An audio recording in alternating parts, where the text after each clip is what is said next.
Hey guys, Fatiguu here, and we're back with part 2 of my 4-part series on the new Gnome starting zone. If you haven't seen part 1, you might want to go watch that before you watch this, unless you know what happens in the first 10 minutes of the starting zone. Where we left off, we had just gotten the quest to talk to the King of Gnomes, who was no longer in Ironforge and is now in the new Tinkertown. We got cleansed, and we were ready to go up to the surface. And here we are on our way to pay our visit to the King of Gnomes. Now, there's going to be a little bit lack of commentary coming up here because I zoom in to get a nice good look at the little RP thing that it has. Now, I know a lot of you have played through the Gnome Zone already and you don't want to see this, or you'd rather have me commentate over it, but there are a lot of people that haven't, so I'm going to stay silent for the few seconds that this is playing. So, enjoy the lore, because I'm a lore nerd, so I want everyone to get as engrossed in the lore as I like to. So, enjoy.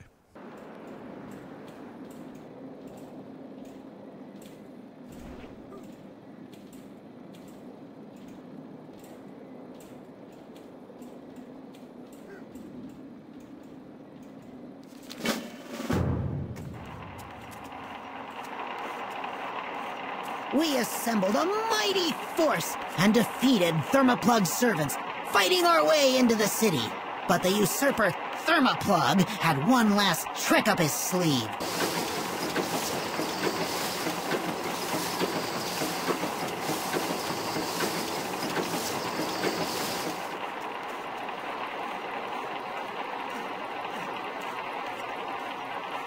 It's too quiet. Where are Thermoplug's defense forces?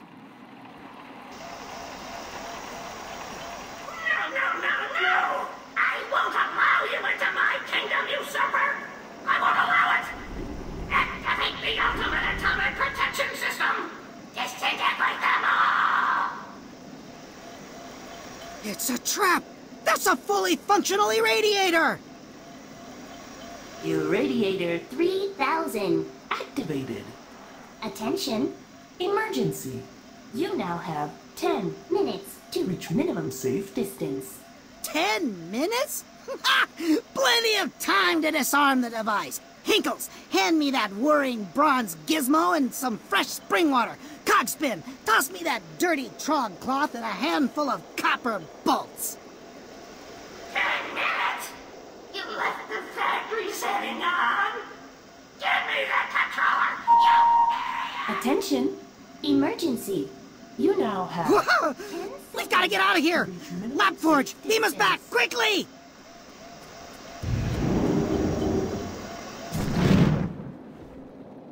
No, we were forced to retreat. Thermoplug continues to hide behind the radiation, sending his crony Crushcog to harass us here on the surface.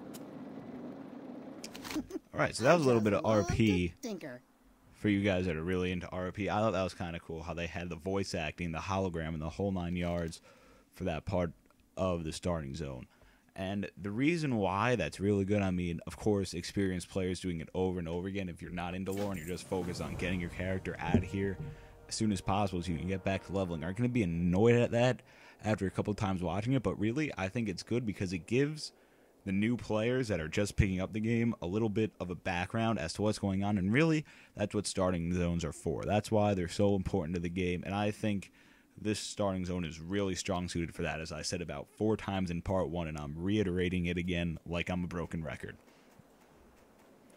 Now here's where the quests start to get fun. Here's where they introduce game mechanics that you're going to be using over and over again, or at least I think they are. Simply, you're going to collect materials from a machine that was strewn about. Now, how many times are you asked to collect things throughout the game on your journey from now, level 1 to 85? A lot. And this is just kind of a basis for you to do that. The stuff is really close, it's all in one contained area, and it makes it really easy to go and get. And it's that simple. Now again, for a new player, It shows them what they mean by going to collect stuff. You pick up the stuff with sparkles on the ground. nice and plain and simple, which is really, I can't stress it enough, what is so good about this starting zone, other than how much it engrosses you in lore and really gradually puts you into the game. I really like this starting zone, and I'm not a fan of gnomes. I'll say it, everyone's going to hate me for it, I'm not a fan of gnomes, but I'm a really big fan of this starting zone. Now this is actually a prequel quest into a kind of quest chain, a really basic quest chain, which is kind of cool. Or you go and you help this guy put together something, you clean out some sludge out of geysers. It's pretty awesome. Now the one thing I don't like is this probably shows up in your tips. If a new player doesn't know to pick up all the quests in an area before he goes out, he's going to be making 3 trips to and from the sludge plants at the south part of this zone, which is really not good. And I probably should have turned the tips on for the purposes of knowing that, but that's something I noticed. And I'm sure in the tips they say you can carry up to 25 quests in your quest log, but if a new player doesn't know to pick up multiple quests at once, like, see, I almost missed it. I'm like, wait a second, I should turn around and see what's up with this. So, you know me thinking on my experience level, because I'm just that good, right? Right? So, Gnome Priest. Looks pretty interesting. Looks pretty weird. I didn't really notice the gnomes didn't have the priest. I didn't really. There we go again with the voice crack. So the gnomes didn't have a priest until I saw, oh, you can be a gnome priest. Oh, okay, I didn't know I couldn't do that already. Did anyone else get that kind of like feeling like, oh, alright, gnomes get a priest and Tarns get more stuff and dwarves can be even more things. But anyway, another problem I have with this is you still only have smite. I do believe in the older starting zones they also gave priests lesser heal to start with. But again, the one move could be a little bit less confusing to a new player, but someone who's just trying out this game for the first time could get a little bored with using the same move over and over and over and over again. And here it takes me a little while to catch on as to how exactly we're supposed to clean the geysers. But, I mean, the good part about this is it really forces you to read quest text, because if you're just following straight quest helper, the only thing you're going to be able to do without reading quest text is these kill quests. You'll not be able to navigate all the quests in this zone easily without reading quest text fully, and I think that's really cool. And it teaches people to read the goddamn quest text. Just read it. It's interesting. It's a part of the game. It's an awesome part of the game that people overlook too quickly. And I'm going to make it, after I do all the other starting zones, I'm going to see if they actually do that with all the other starting zones, or if it's just with this one, because it's a whole new zone. And I couldn't help but think of the Death Knight starting zone when Wrath released with this, because when you think about it, it really gave you a hint into the Death Knight lore. I just stopped mid-word there. Into the Death Knight lore, and really gave you background. And this, with that whole hologram thing and the whole cleansing process and coming to the surface, it really engrossed you in no more. So something they really did right with Wrath, and I mention all the time how much I hate Wrath of the Lich King, was the Death Knight starting zone.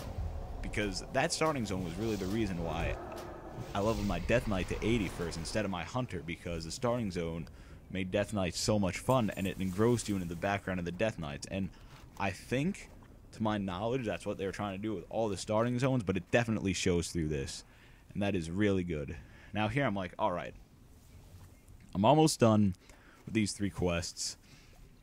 I need to know how in the hell to clean this sludge. So, there we go. He runs over. You have to get close to those little lily pads in the water. Well, they're not really lily pads. They're actually toxic geysers. So, yeah, don't want to be jumping on those running through poisonous water. Yay! Oh, that's always fun, infecting yourself with poison. Now, if you notice, we haven't gotten any hostile mobs yet. This is also the first quest where you're just forced to go out on your own and kill stuff. And I like it how they left it as just one quest where you're just learning how to combat with yourself without any assistance. Is they made the mobs not hostile. And if you felt the need, you could have just fought the mobs back there with the help of the guards. It really let you make a choice before it just throws you into the hostile mobs, which you're going to get into in the next video in the series.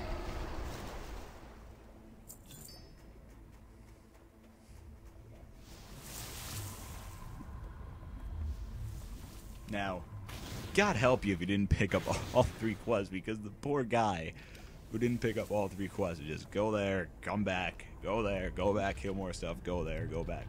New players, please watch videos on this before you do it and pick up all quests in your area before you go and do quests, because it will save you loads of time. As basic as a tip as it is, it will help you out. Now, all the quests here aren't just contained in this area, and we go into yet another little cutscene type thing with the 3rd quest turning over here. And right there, they give you a bag and a cloak. But look at the cloak. It's not stupidly shaped anymore. Are they getting rid of those stupid cloaks that were like triangular down your back? Because if they are, that's awesome. The first cloak in the game you get is freaking down to your feet. That's rad. That's awesome. I hope they keep that, because I was just like, oh wow, because come on. Who here, when they got that first cloak, they just said, don't display my cloak because it just looks so god-awful. I would rather just not even see it. Exactly. That's awesome. And they give you another bag to start off with, which is always good, instead of having that like 0.5% drop off of a bow or something to wait for it. Now, here we got another cool little cutscene. I'm not going to let this one go because it's not as important as engrossing the lore. But basically, this guy saves a gnome from the sludge he was trapped in. And that's my friend Charles, who is messaging me, and all excited that he gets to be in another video. So this is a shout out to Jarls.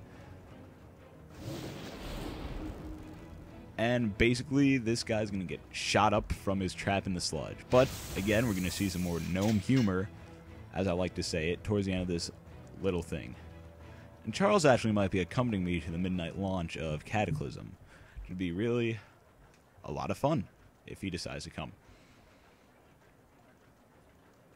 So of course, this guy, being the idiot, just leaves before the boss gnome can get some readings on him, and he explodes. So this video is coming to an end, guys. Please rate, comment, and subscribe. Until the next part, part 3, as always, thanks for watching, guys.